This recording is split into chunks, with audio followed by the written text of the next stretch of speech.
In this video, I'm going to show you how to use Instagram stories. Now, this feature is very similar to Snapchat. I don't even think Instagram would deny that Instagram stories is very similar to Snapchat, but there are some differences, some subtle, some not so subtle. Just like Snapchat, however, your stories are ephemeral, which means the clips inside those stories only last for 24 hours before they disappear automatically. So they're not taking up your timeline. This is a great feature for those of you who are afraid of overposting or spamming your timeline. Now you can post as many photos and clips within a story as you wish, and it doesn't spam your timeline. Yes, people choose when to watch your stories, so you better know how to use it.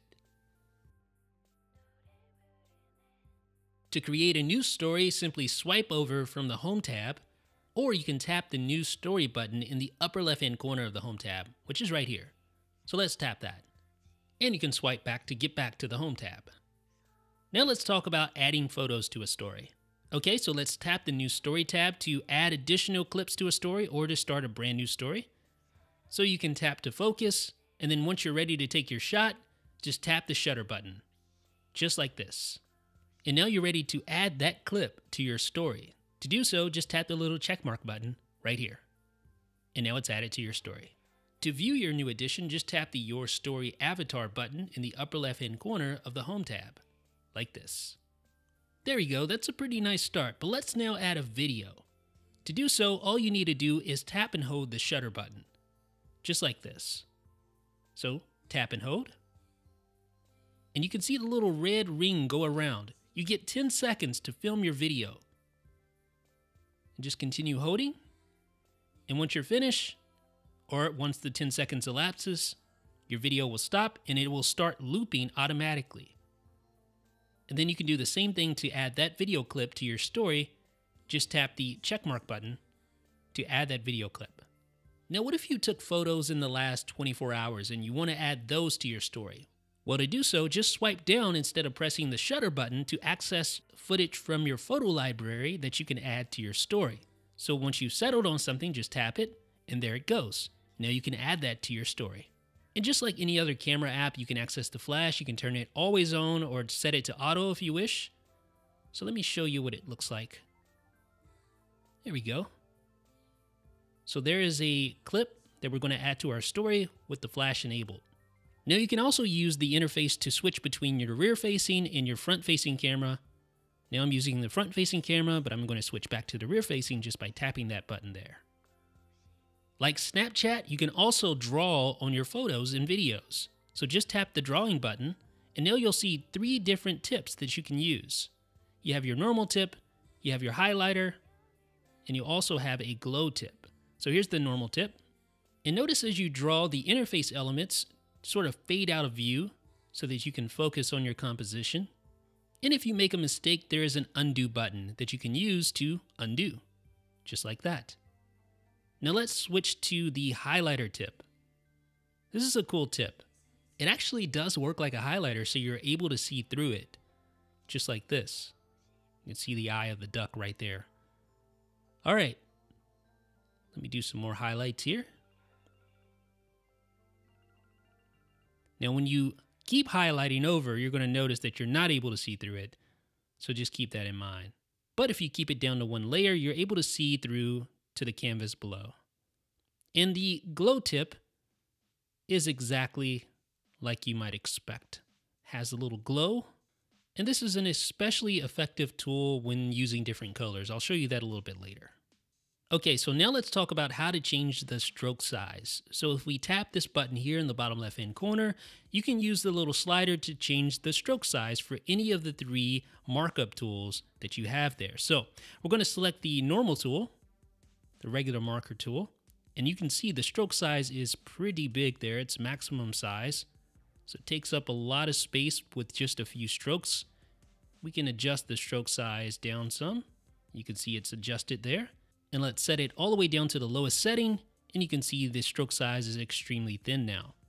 Okay, so we'll undo all of that. Let's change our pen, and let's play with these larger stroke sizes with the glow tool. And you see a much larger stroke here.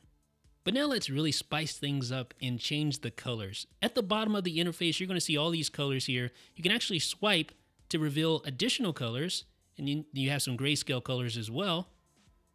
You just tap a color and you can start drawing. And notice the stroke stays white, but the color of the glow is what changes. You can see the overlapping layers there. All right, let's change our tool. Let's use our highlighter now. We'll change colors here. And notice that you can still see through the highlighter, as you might expect. Now let's talk about text. You can add text by tapping the little text button in the upper right-hand corner. Thumbs up for the cat, by the way. All right, so now we can just start typing. This is a cat. Period. All right, so now we can move that text around just by dragging it. Just like this, we'll get it positioned in just the right area. That looks okay, but I think it would look a little better like this. Perfect. Now you can also use pinch gestures to manipulate text size and to rotate the text. Just like this. That's pretty awesome. So you can get just the right effect that you're looking for. You can make the text really small or really large. You can rotate it. However you want it, you can do it. This is a cat, the sequel. But let's not forget about emoji. Now it's true that you don't get dedicated sticker packs like you do on Snapchat, but you can still add emoji like you would any normal text, just like this. And of course you can resize and rotate as well. I think that looks pretty good. What do you guys think? Now, Instagram is famous for its filters, so it only makes sense that you can use filters within your story. So once you take a photo or video, just simply swipe on the screen like this to switch between the various filters available. And you can swipe either left or right to switch between filters. Black and white is nice, but I think I like this one right here. What do you guys think? Now, what if you're just really in love with one of your creations and you want to save it to your photo library? Well, to do so, all you need to do is tap this button in the bottom right-hand corner to download it and save it to your photo library. Just like this. Saved. So once the save is complete, just hop over to the Photos app, and then you should see your saved photo with all the markup hard-coded in the photo. Now, of course, you can save that same clip to your story as well. Just tap the Save to Story button, the little check button, and it's saved to the story. And just a little refresher, if you want to find your saved clips, all you need to do is tap the Your Story button, which is your little avatar in the upper left-hand corner of the Home tab. Now, what if there's a clip in your story that you don't like and you regret adding? Well, just tap the ellipsis button in the bottom right-hand corner and then tap where it says Delete. Now, doing this will delete just that one clip in your story. It won't touch the rest of the clips in your story. It's gone. Now you can also swipe up on a story to view your list of all of the different clips along with other details that we'll talk about later. But then all you need to do is to select the clip that you wish to delete and then tap the delete button. So we'll select our clip. I think I want to delete that one and just tap the delete button and then tap delete again to confirm. And it's gone. Now, what if you have a clip in your story that you just love and you want to share it with other people on your timeline? Well, just tap the ellipsis button in the bottom right-hand corner and then tap Share as Post. This will allow you to share just this one clip on your normal Instagram timeline. And then you can do all of your normal Instagram-y stuff to that photo. You can post it as a square photo, a full-size photo. You can go through and add different filters if you wish to, add different effects by using the Edit tab. I think I'm just going to post this as a normal photo with no effects or filters. On the caption, you may want to say something like, check out my story for the full details, and then just post it like that. And now you'll see it on your normal timeline, and everyone that follows you will see it as well, even if they don't view your story. People can send you messages pertaining to the clips in your story. Now, to view those messages, just tap the direct button in the upper right-hand corner. You can see Zach sent me a message that said, nice, and I can tap the link to open up the clip that he commented on. Now, how do you choose who can send replies to your Instagram story clips? Well, all you need to do is go into Story Settings, and then under the Allow Message Replies heading, you can tap either Everyone, People You Follow, or Off. So if you want everyone to be able to send you a message, leave it as default. Otherwise, choose one of the other two options.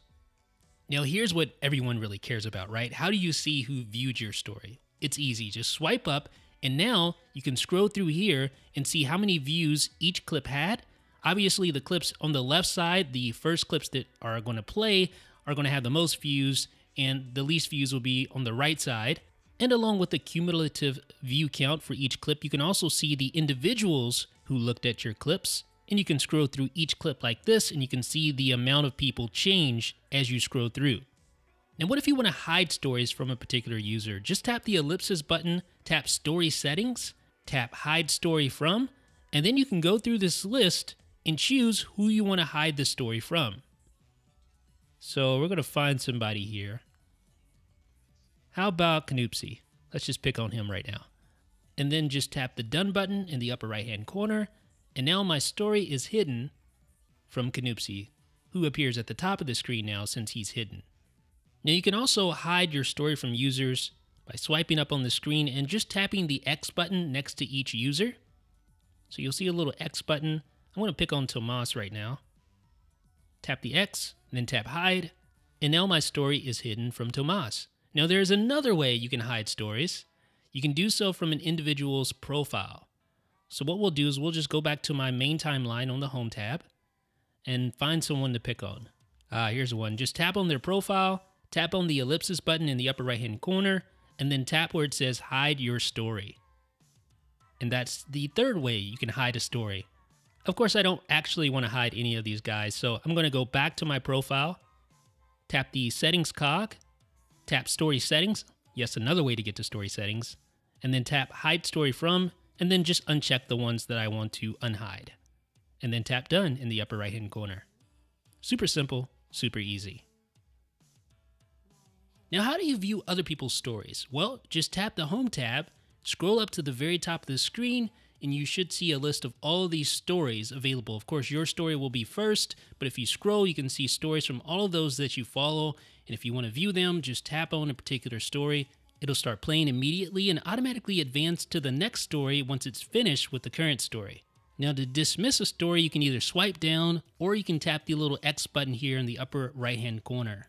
Now, there's another way to get to a story of someone you follow, and that's by tapping their avatar on the profile page. Now, notice here, nothing happens when I tap this avatar because they haven't yet posted a story, but you'll notice that users who have posted stories have a little circle ring around their avatar to denote the fact that they posted a story. So when I tap this avatar, it opens right up to Dom's story. Now, when someone you follow posts new content, you're going to see a little colored ring around their avatar. That indicates that there's new content within that story that you haven't yet seen.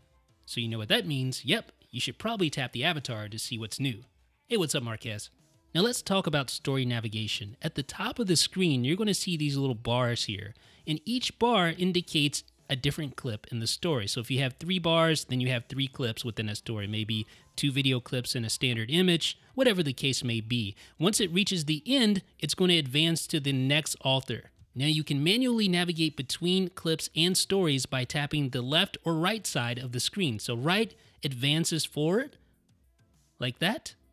Left goes backwards, like that, either through authors or through clips within a particular author's story. Now you can also pause a clip within a story simply by tapping and holding on the screen like that, and to unpause, just release, like this. Now with Snapchat, you get an alert whenever someone screenshots your snaps, but that doesn't happen yet in Instagram stories.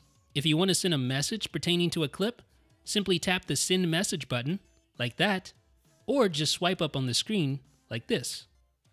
Now, if someone posts something ridiculously inappropriate, you can report that clip just by tapping the ellipsis button and tapping report. So ladies and gentlemen, let me know what you guys think about Instagram stories. Do you think it's any good, or do you think it's a shameless Snapchat ripoff? Or do you think it's both?